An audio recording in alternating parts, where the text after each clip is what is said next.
I thought I saw a figure. I'm your mother.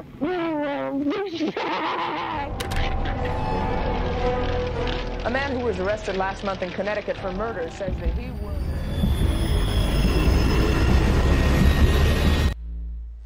The Catholic Church gave us authorization to perform. Setelah menunggu kabar dari gereja 1 bulan kemudian, akhirnya terjawab sudah. Seorang kardinal dari gereja Katolik datang untuk membantu mereka melihat bukti dan histori bahwa David memang harus perlu dieksorsis. Dan setelah mempertimbangkan dan mengambil keputusan, pihak gereja Katolik akhirnya memberikan izin untuk melakukan eksorsis kecil di sebuah gereja Katolik. Our Father who art in heaven, hallowed be thy name. I just remember being there. Semua keluarga Glezel diundang ke gereja Saint Joseph Blockfield untuk menyaksikan eksorsis yang dilakukan kepada David. Semua keluarga Glezel juga mulai khawatir terhadap apa yang akan terjadi nantinya terhadap David. Tapi hanya inilah jalan satu-satunya yang harus ditempuh agar David bisa sembuh. David mulai didoa-doakan, proses ritual agama juga berjalan, dan dilakukan proses pengusiran setan di dalam tubuh David. David juga mulai menunjukkan keasliannya dan menyebutkan sumpah serapah dan mengatakan hal-hal kotor kepada para pastor. Mulai menyerang para pastor yang melakukan eksorsis, sampai-sampai semua orang harus menindih David agar tidak melakukan perlawanan lagi. Dan tiba-tiba lidah dan mulut David kaku, seperti tidak bisa berkata-kata, mulai membiru. Dan Arnie mencoba mengambil perannya karena ia merasa kasihan melihat David yang mulai kaku, tersiksa oleh iblis. Arnie dengan emosionalnya mencoba mengatakan hal yang dilarang dalam proses eksorsis. I said, leave this little kid alone, take me on, I'm here, take me on. Tinggalkan saja anak itu dan pakailah jiwaku. Saya masih di sini. Pakailah jiwa saya. Ed Warren langsung kaget dengan perkataan Arnie yang membuat suasana semakin runyam. Karena perkataan itu adalah suatu yang sangat dilarang. Sebuah perkataan pintu menuju perpindahan iblis dari David ke Arnie. Dan beberapa saat kemudian David akhirnya sadar dan ditinggalkan oleh roh jahat iblis.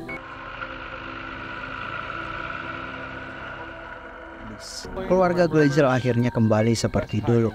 Seperti biasa, ibu memasak di dapur, ayah bekerja, anak-anaknya bermain.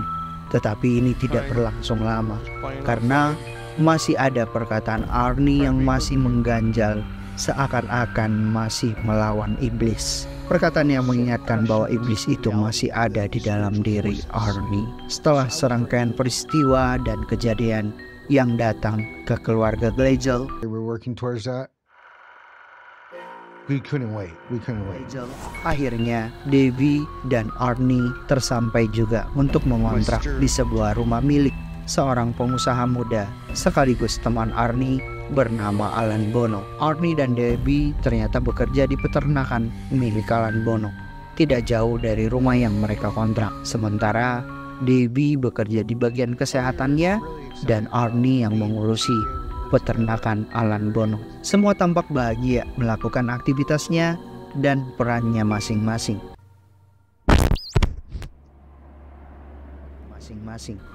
Dan setelah 5 bulan kemudian, setelah proses eksorsis dilakukan tepat di tanggal 16 Februari di tahun 81. I see serious injury or death with a knife.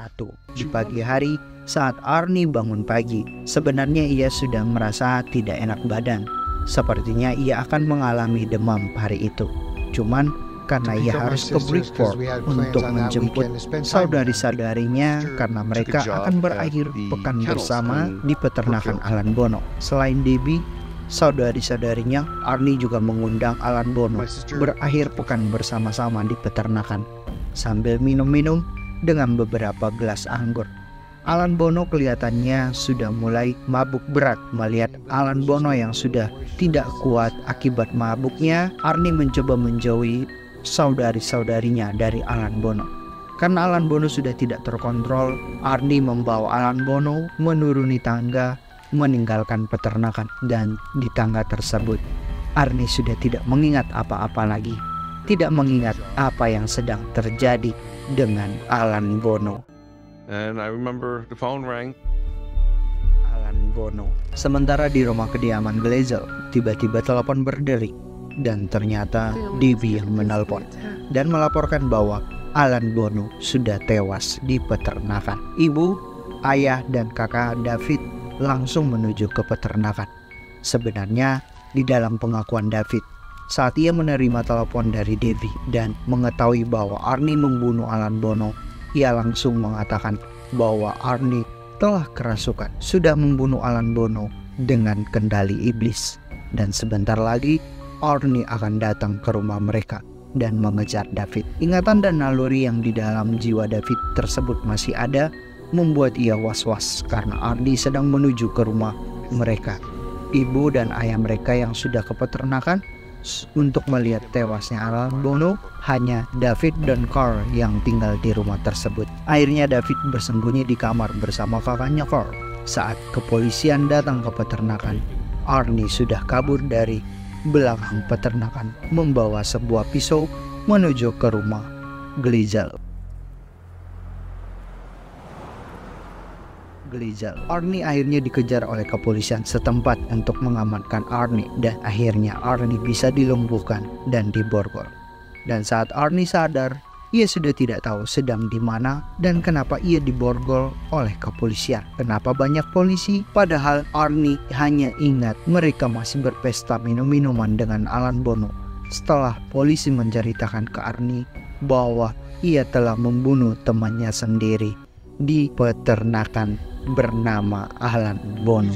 Setelah menangkap Arnie dan dibawa ke kantor polisi Blockfield, saat diinterogasi, Arnie masih bingung dan seperti sadar atau tidak sadar kenapa ia bisa sampai di kantor polisi, padahal ia merasa tidak melakukan apapun terhadap temannya Alan Bono. Arnie sampai hari itu masih merasa Alan Bono masih hidup dan sedang di peternakan bersama saudari-saudarinya. Meskipun sudah dijelaskan oleh polisi bahwa Alan Bono tewas di tangannya dengan 4 tusukan di dada, tetapi Arnie tidak merasa bersalah.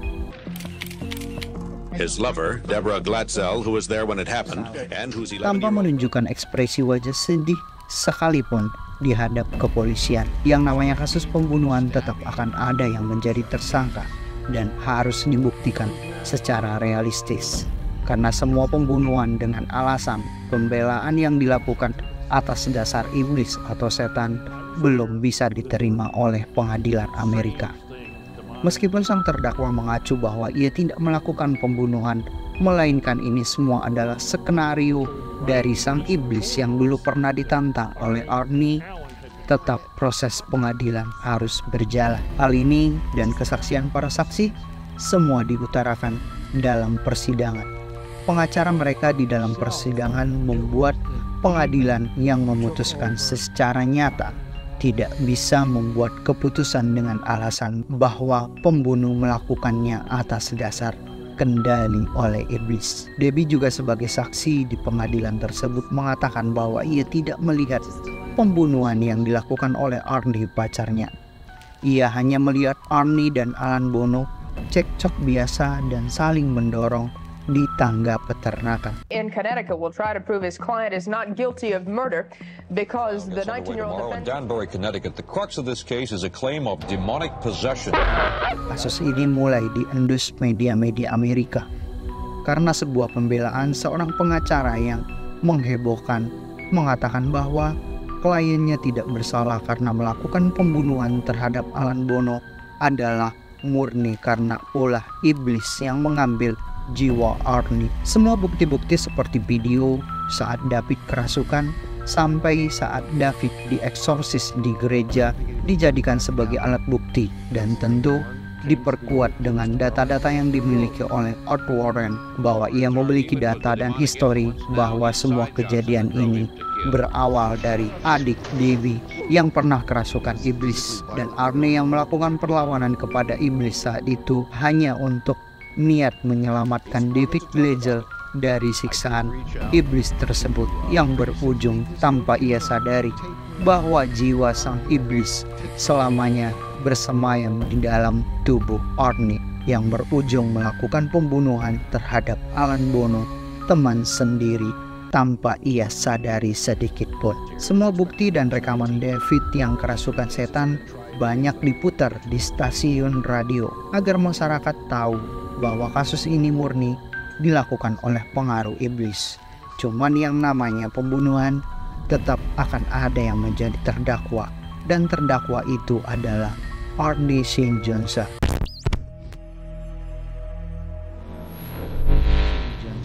Dan di tanggal 24 November tahun 81, putusan pengadilan keluar terhadap kasus yang dialami Arnie.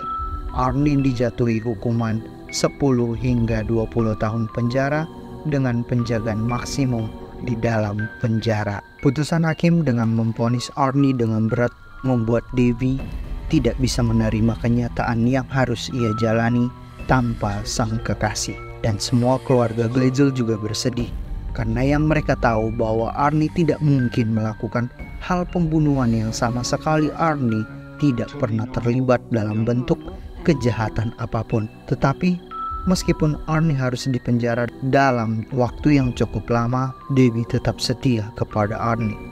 Dan di tahun 85, we actually were married in the prison.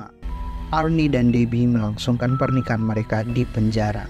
Dan berselang 1 tahun kemudian, di tahun 86, akhirnya Arnie St. Johnson dibebaskan dari penjara. Dan Arnie bersama Debbie Glezel hidup bersama sampai Debbie wafat di tahun 2021. Semua dalam pengakuan adalah dari keluarga Glezel, dari adik, kakak, hingga orang-orang terkait dalam kasus ini, yang sebenarnya bisa dipatahkan argumen kenyataan yang dalam bentuk logika yang tidak harus dikaitkan dengan sebuah mistis. Karena dengan skenario semuanya didasari oleh sebuah hal mistis, akan ada orang yang dibuat menjadi kaya dan populer, dan akan ada orang-orang yang mendapatkan sedih, sakit, dan malu. Apakah Ed Warren dan Lorraine mendapatkan keuntungan dari kisah keluarga Glezel? Tunggu di part berikutnya tentang pengakuan Kurt Glezel. To Hollywood. My mother and father received $4,500, but Ed and Lorraine Warren yang membuat Ed Warren menjadi orang kaya dari kisah keluarga mereka, keluarga Glezel. Terima kasih sudah menonton dan menyimak histori full kisah nyata keluarga Glezel. Jika kamu suka, tinggal like dan share ke teman kamu yang suka film horror. Dan film apa lagi yang akan kita bahas? Please komen di channel NS TV. Bye bye.